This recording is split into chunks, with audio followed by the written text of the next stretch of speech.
If there's anything that recent years have taught us, it's to expect the unexpected, and that we can't solely rely on public health services in a crisis when medical supplies and personnel can become scarce.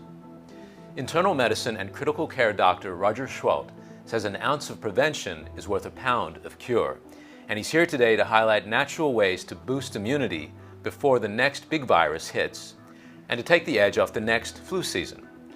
Tasked with saving COVID patients during the pandemic, Dr. Schwalt saw firsthand the results of sunlight and natural immune-boosting methods on the critically ill. How did getting out in nature, getting out in the sun, and heat therapies like sauna and hydrotherapy boost immunity? And how can having a fever actually be a good thing? Welcome to Vital Signs, where we learn how to get healthier from all angles, from the biochemical and nutritional to the things we do that nourish our minds and our souls. I'm Brendan Fallon.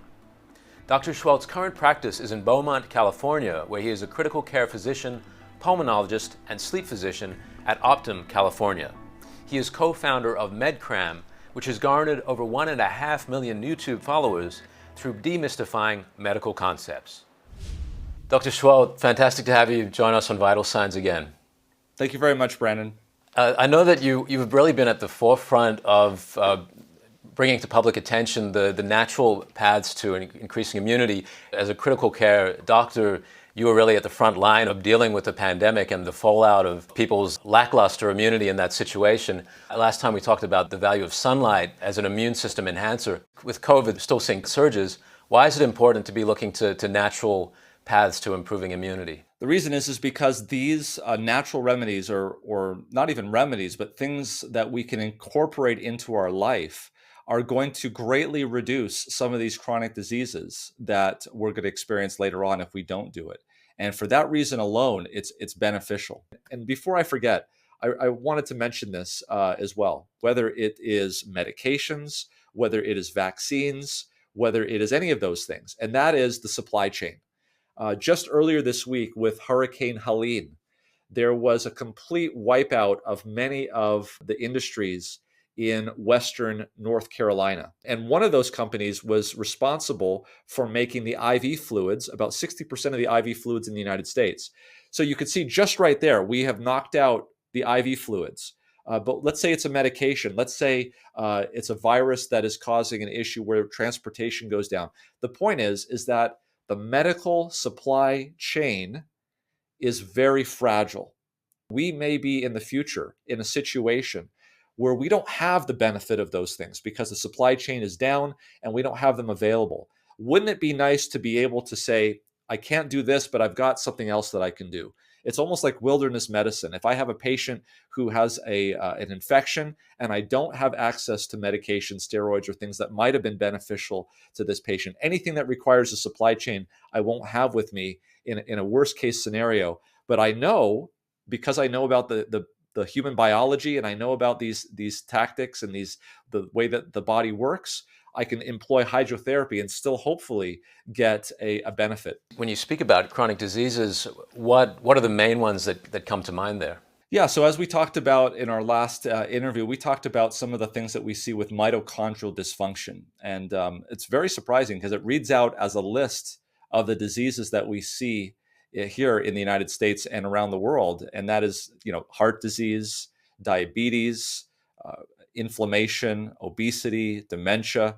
All of these are rooted in mitochondrial dysfunction, and many of the lifestyle factors that we can employ that have to do with natural remedies or natural healing are counteract this. And it's not, these things are not like things that you'd have to go out and buy on Amazon for a huge amount of money. These are just everyday things, very inexpensive lifestyle choices that we can employ to improve our health. Speaking of these natural remedies like sunlight, I understand that we would imagine we go out into sunlight, and we talked about last time the near-infrared radiation benefit, that sunlight is also stimulating production of vitamin D. I've read that there's something beyond that actually if you're going out into nature, if you're out there among the trees and the leaves, that there's some added benefit to that environment. Could you speak a bit about that, Dr. Schwalt? What is the evidence of that, and what is the mechanism involved? Yeah, it's like a package deal. So when you go outside, not only are you being exposed to infrared light, ultraviolet light, but you're also breathing fresh air.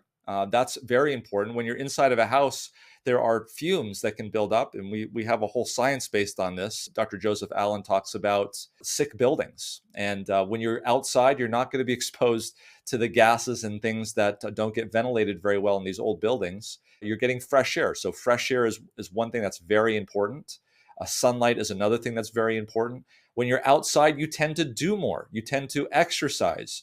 You tend to have the blood circulate, which is very, very important.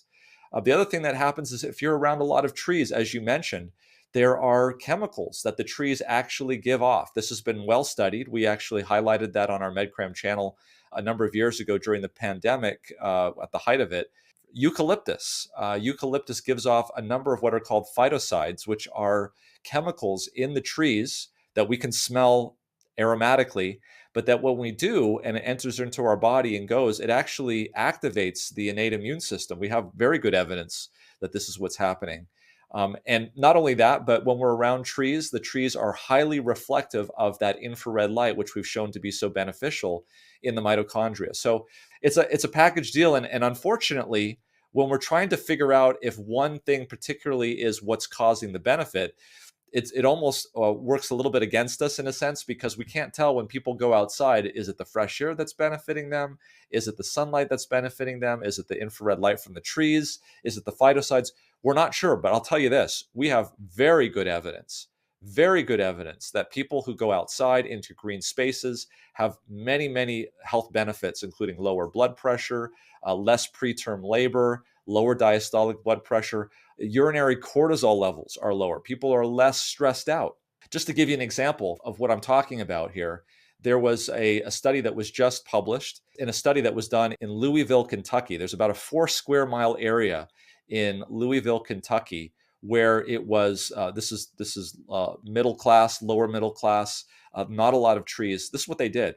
They measured all of their highly sensitive CRP levels. This is a blood test that is a surrogate for the risk of cardiovascular disease and stroke. Okay. They measured it. And then what they did was for the next 2 to 3 years afterwards, they brought in about 8,000 trees, mature trees. They didn't plant seeds. They brought in mature trees with leaves, branches, and they rechecked everybody's CRP levels, which is, again, is a surrogate. And there was about a 13% drop in CRP levels. All they did was plant trees.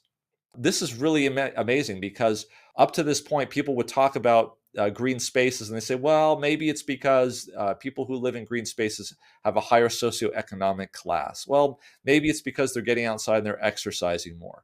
I think this showed very clearly that there was no drive to get outside. There's no drive to exercise. This is simply planting trees dropped everybody's CRP on average by 13%.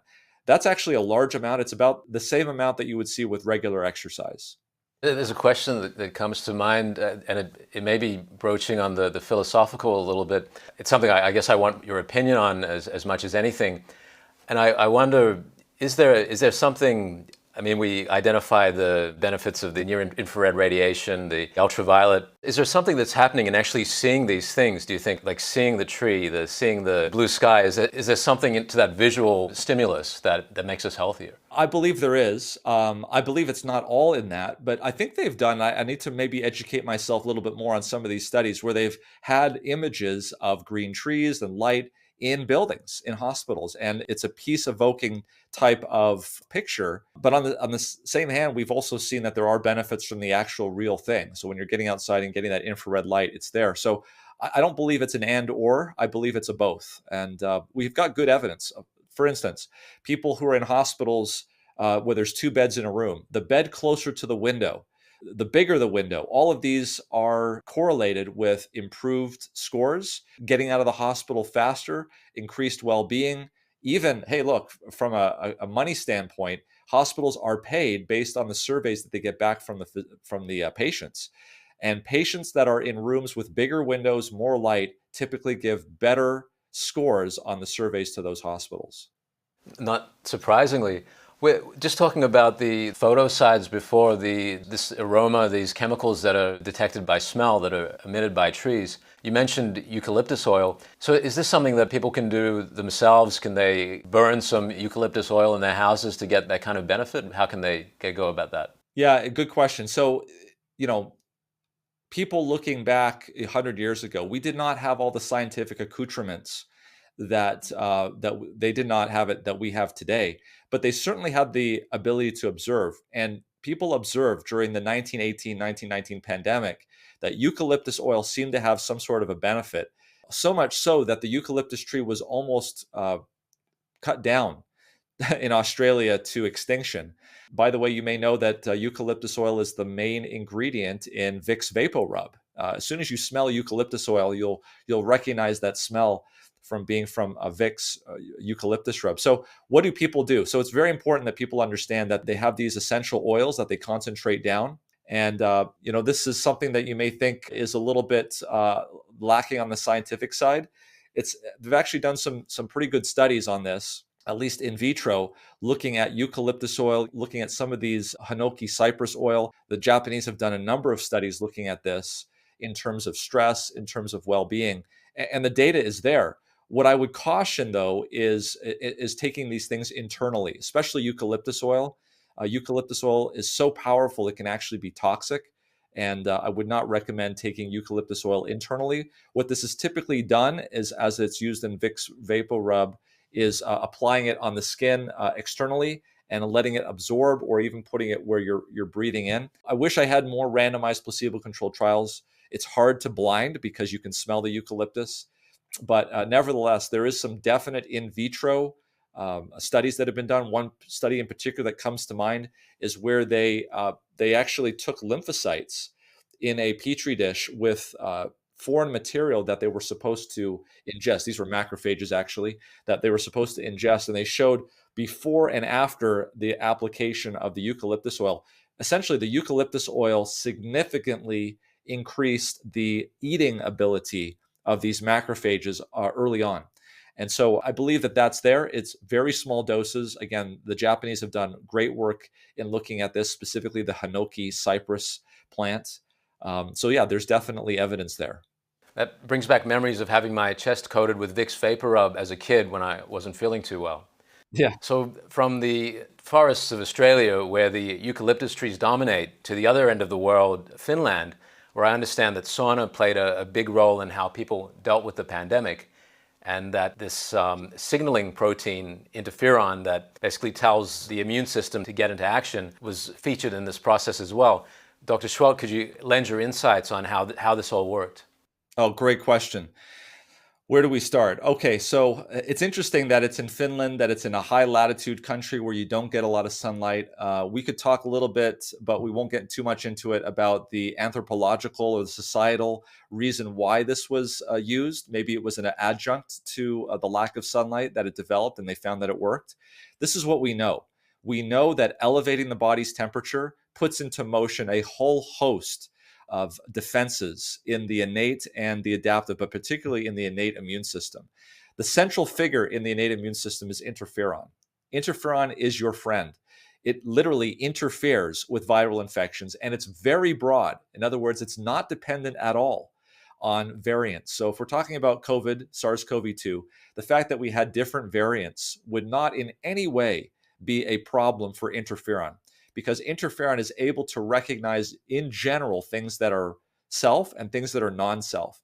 And every single one of those variants that we had of SARS-CoV-2 would have been recognized by interferon. Now, interferon is boosted, it is increased when you have a fever. And one of the most interesting things that I found, Brandon, is this. This is a general rule that you can take to the bank every single time. There are multiple viruses that infect the human race, multiple viruses. Almost every single one of them that is pathogenic, that actually gets a foothold, has within its genome some factor which is able to neutralize a immune factor of the human body. The most common one that we see is the neutralization of interferon. We knew that about SARS very early on. That was from 2002. We estimated that SARS-CoV-2 probably had that. We confirmed it with data that showed that the MAC1 gene is actually there specifically to downregulate the body's ability to use interferon. When we do gene deletion of MAC1, SARS-CoV-2 becomes an impotent virus. So there are factors on all of these viruses that I was just studying about Marburg, which is now in the news in terms of what's going on there now in Rwanda and the outbreak there. Guess what? Marburg virus also specifically targets downregulation of the body's ability to use interferon. It's kind of like if you're going to rob a bank, you're not going to be able to rob a bank unless you're able to deal with security and open the safe. And that's what the virus has to deal with. When it's going to attack the human body, it has to have a plan how to get around interferon.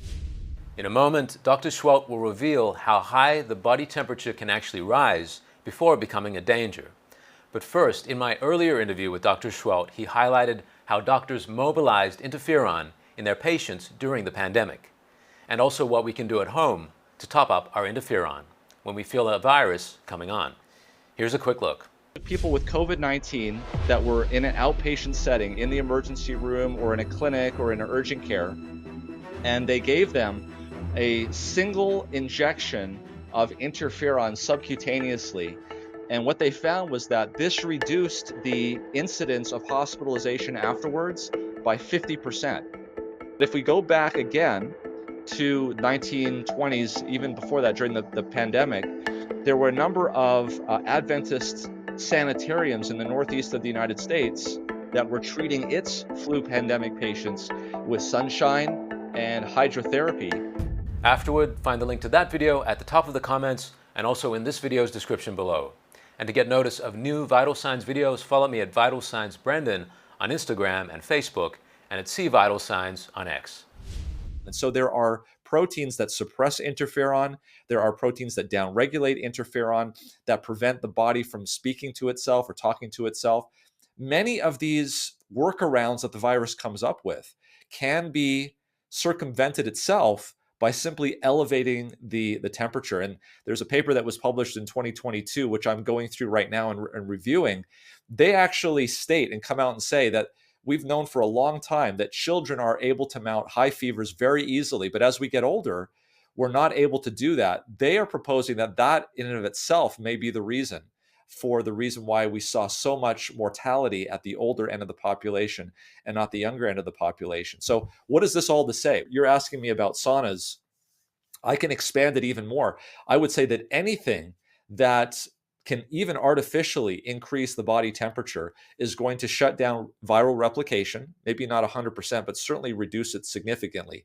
It's going to boost interferon. There's a number of papers that show that when you elevate the temperature, the ambient temperature of the activated lymphocytes, particularly up to 39 degrees Celsius, that you're going to get a tenfold increase boost in the production of interferon. So when you look back historically about what people did before we had medications, specifically to the 1918-1919 pandemic, there were people that were taking people outside into the fresh air and the sunlight, yes, but also particularly there was a group of Adventist sanitariums in the Northeast, which I've studied, and they were using something called hydrotherapy. So this is a way of using water, which has a high amount of heat in it. It takes a lot of heat to raise the temperature of water, but then similarly, when you put warm water or hot water onto someone without burning them, it can transfer a lot of heat and energy to that body to heat it up.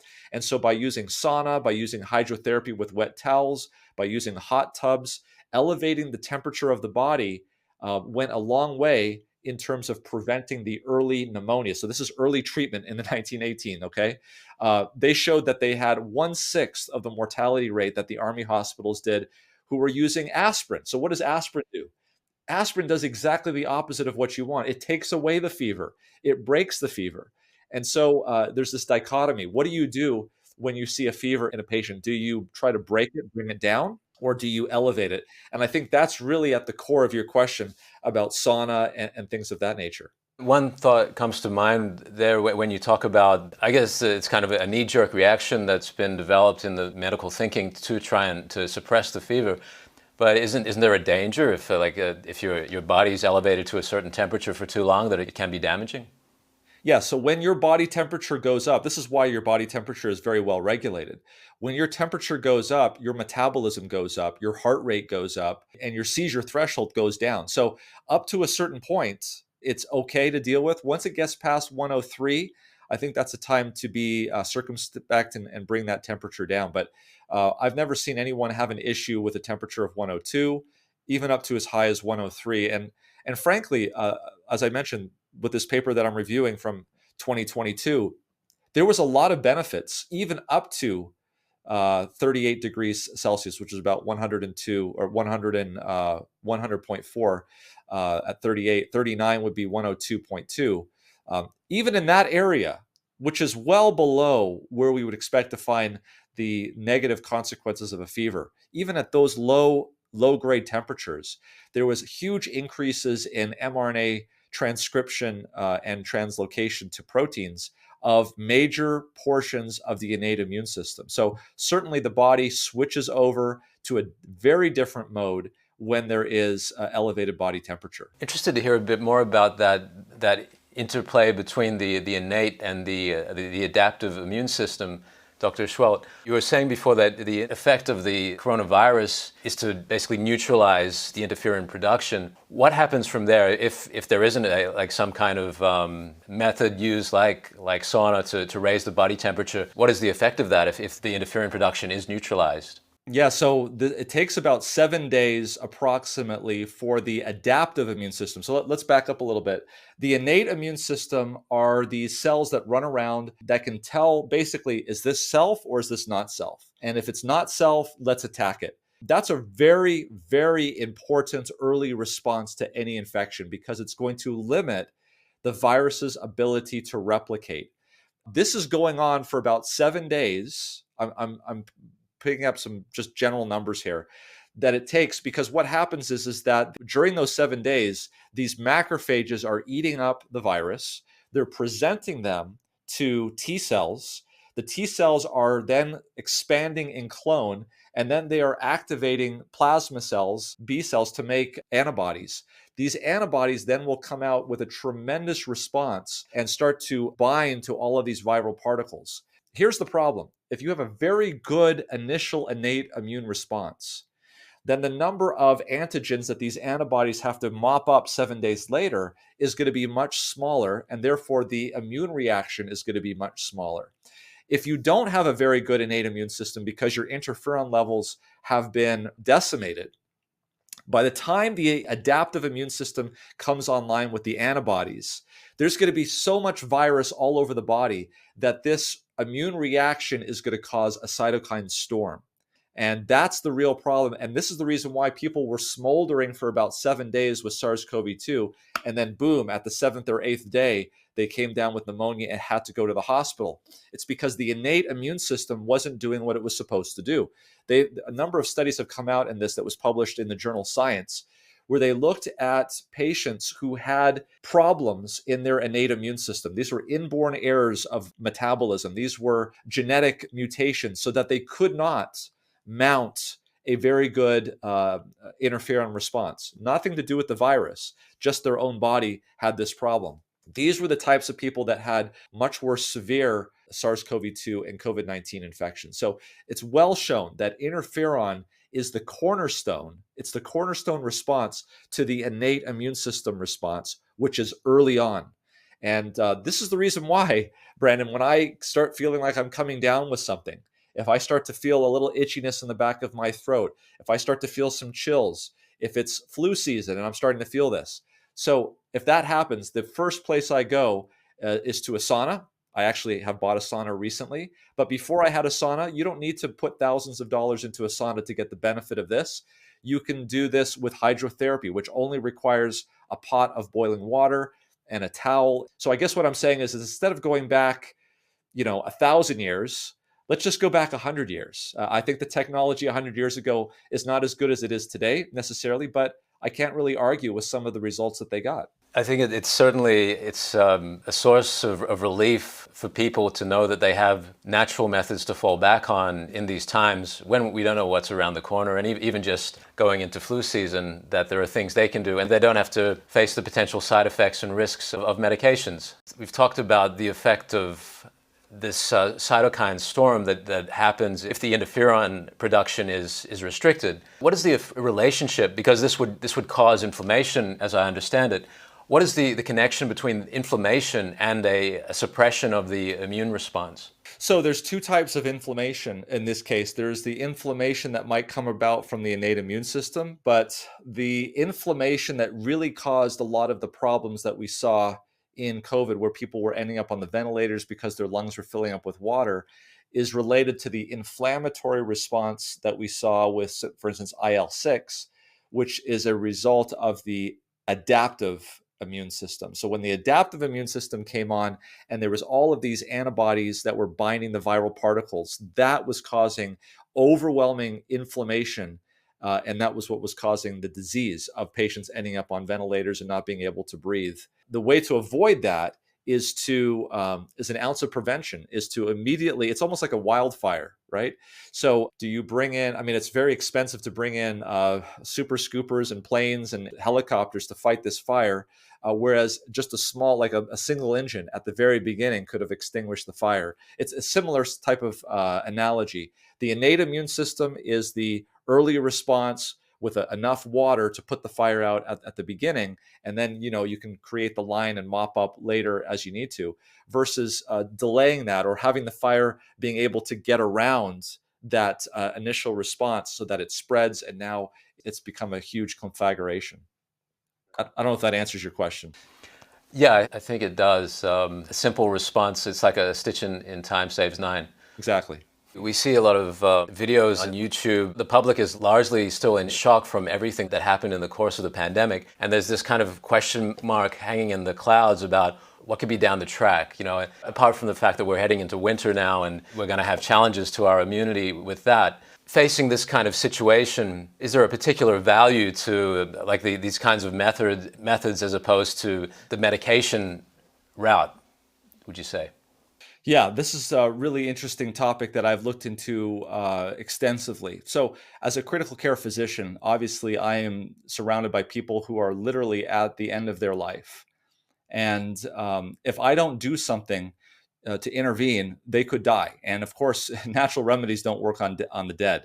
So the way I like to think about this in terms of an analogy, if you can think about your life and your organ systems that make up your life as a chain of links, okay? And each one of those links is an organ system. So your kidney is a link, your heart, your lungs, your liver, all of those are links. And for certain people, we can kind of tell when they come in which link is the weakest link. In other words, which link is going to break and the life is going to end. A lot of what we do in critical care medicine and in terms of using medicines, pharmacological medicines, is we leverage the stronger links to shore up the weaker links. I'll give you an example of this. Somebody comes in with a stroke. Okay, that's when a blood clot is lodged in their arteries that go to the brain, and the brain tissue that is supposed to be supplied by that artery is no longer getting the oxygen, and it becomes dysfunctional, and that's how you have a stroke. So obviously in that chain, their kidneys may be working perfectly fine. Their liver may be working perfectly fine. Their blood system is working perfectly fine. But here, the entire system is going to die because of the weakest link that's about to break. So what we do in medicine is we would give a medication that goes throughout the entire body and breaks down blood clots to restore the blood going to the brain. And various forms of this medication exist, like TPA, etc. So we give that medication, but when we give that medication, there are side effects, there are risks of giving that medication. So for instance, it might not only break up the bad clot that's in the brain, but it may break up a clot that's preventing them from bleeding somewhere else.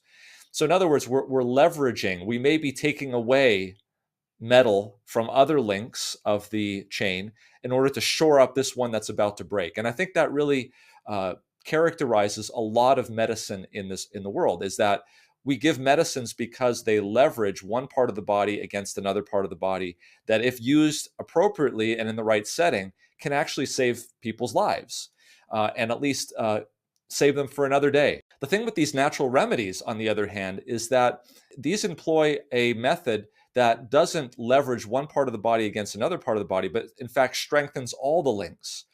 The issue, though, is that a lot of these natural remedies and things, not all of them, but many of them, it takes time. And so in a critical care setting where literally the patient's life is hanging in the balance beat by beat, you need something to work quickly to keep the patient alive.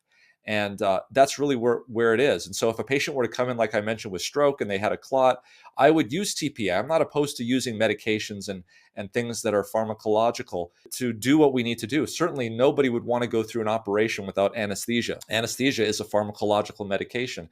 So they do have their uses. I'm not against, I'm not, let me put it this way, I'm not for using natural remedies to be able to get out of using medicines. What I want to do is I want to use the best possible thing in every instance to make the patient have the best outcome. So what I would do is I would leverage that ability to use that medication to treat the stroke. But after the patient was saved and he's there in the hospital recovering, then I would start to make sure that that patient is educated on all the lifestyle changes that they could do to make sure that they never had a stroke again. And I believe the best way to do that is with these natural remedies. That's a long-term solution. And these natural remedies of diet, exercise, sunlight, things of this nature are very, very powerful, as we've seen from studies, to reduce that next step in the pathway. Thank you very much for illuminating these things, Dr. Schwalt, and I look forward to speaking to you again soon. Thank you so much. We've learned of the benefits of being in nature, from phytoncides given off by trees and the leaves' reflection of UV and near-infrared radiation, to just the visual impact of seeing blue sky and trees. And we've learned about the potent agent of the immune system, interferon, mobilized by both sauna and hydrotherapy. To learn about the results of interferon activation during the pandemic and how you can safely up interferon in the home setting, tune into my earlier interview with Dr. Schwalt. Find the link in the comments and the description. Also there, find my talk with Dr. Schwalt going deep into the near-infrared and ultraviolet health benefits of the sun and the best way to tap into that power. Here's a quick look. I do believe that supplementing with vitamin D is worthwhile, but we just didn't see the real benefits that we thought we would see from that. We know that people who stay outside in the sun more often are going to have higher levels of vitamin D. And I began to wonder, well, maybe there was something about the sun that was working in a completely different way that was benefiting the human body. About 100 years ago, especially in Switzerland, Austria, there were something called tuberculosis sanatoriums where they would take people up to very high altitude, and they noticed that people got better really quickly. It's actually very high energy light coming from the sun. We hear about so many different antioxidants that can be taken to combat COVID-19 or different infections in general. Where would you say the melatonin that's stimulated through sunlight fits in? It's at the very top. You can subscribe to access these and other news and health insights by clicking that big red button below. It's been great to be with you. I'm Brendan Fallon, and this is Vital Signs.